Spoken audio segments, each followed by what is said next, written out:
Mrs. Stuk, Kainkarat Pakarat Yotsits, Kamasis Aweme, Emene. My name is Wichak Piluta Candelaria. I'm Rumsen Ohlone and Mescalero Apache. I kind of want to start with this picture that you just showed of you and your brother. Yes. Dancing my little here brother. In what year was that? 1994. Oh, wow.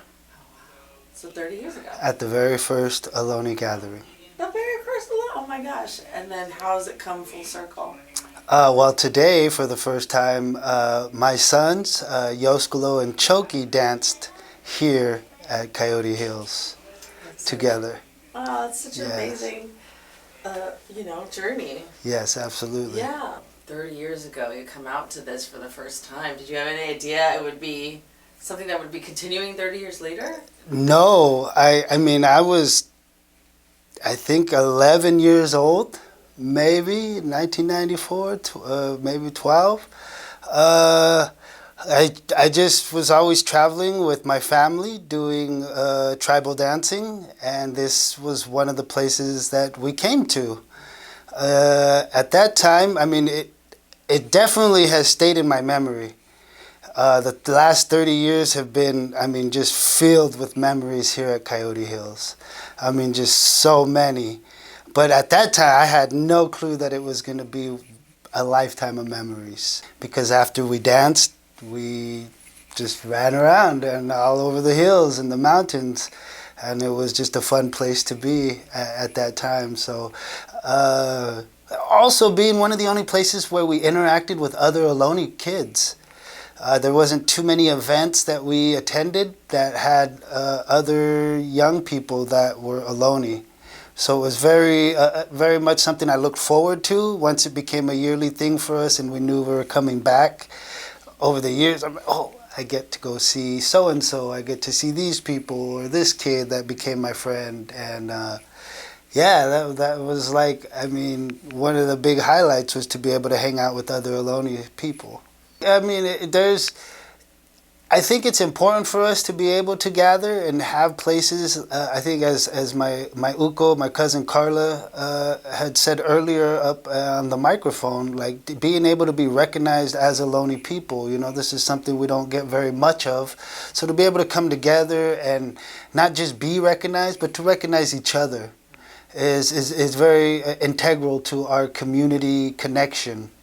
I mean, this is just more of a contemporary extension of what we would be doing culturally, is coming together and dancing and singing and sharing our culture with one another. Well, education is always important, and the less ignorant we are to anything, the better off we're going to be. So it is important for both sides, for Ohlone people to be able to have a greater understanding of who we are as a people, but it's also important for us to have the space to educate non-Ohlone people who we are.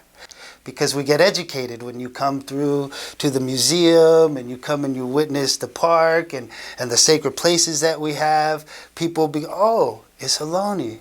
It's Ohlone land. And so now they're more educated on who was here. And just the difference from when I was a kid till now, I feel it, the recognition.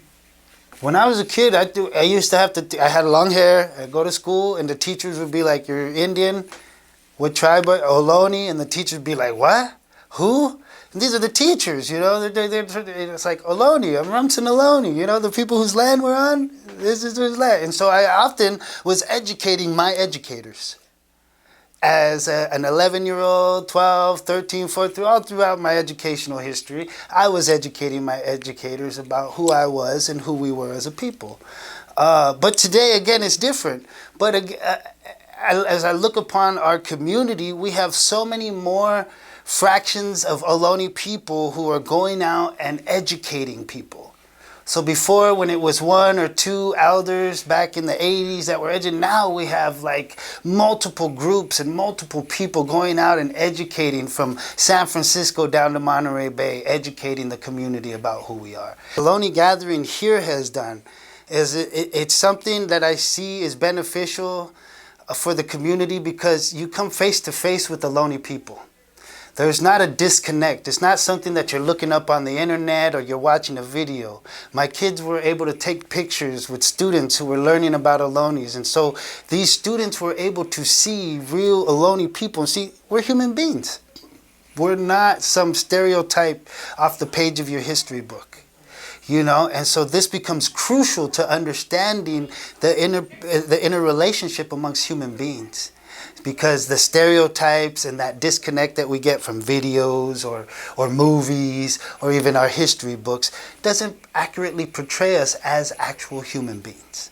So here in person at Coyote Hills, at Ohlone, you know, gathering, people get to interact and see us as human beings.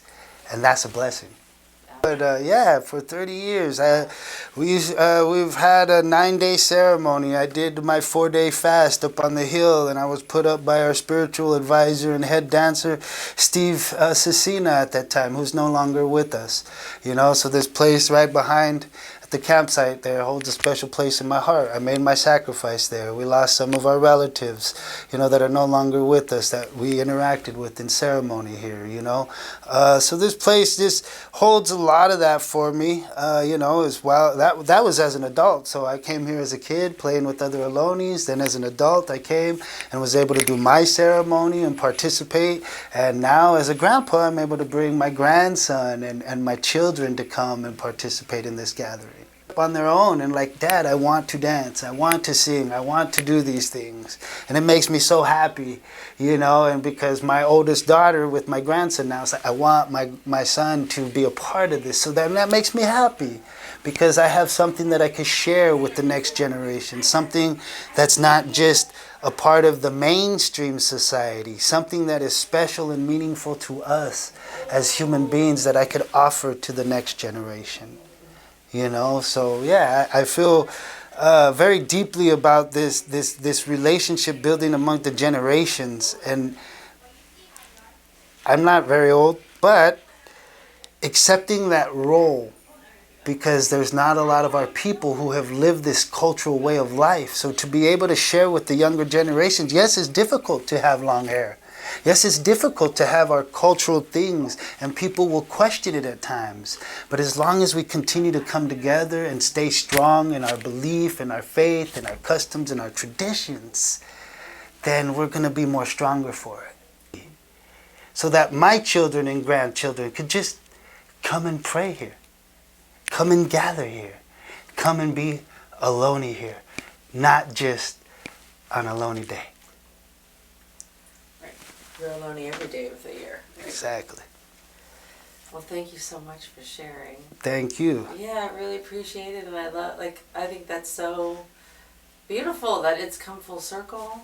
You know, you're here in the beginning, you're still here. I think that's, you know, why it's still going strong. So yes. yeah. Absolutely. All right. Awesome. Thank Thank you very so much.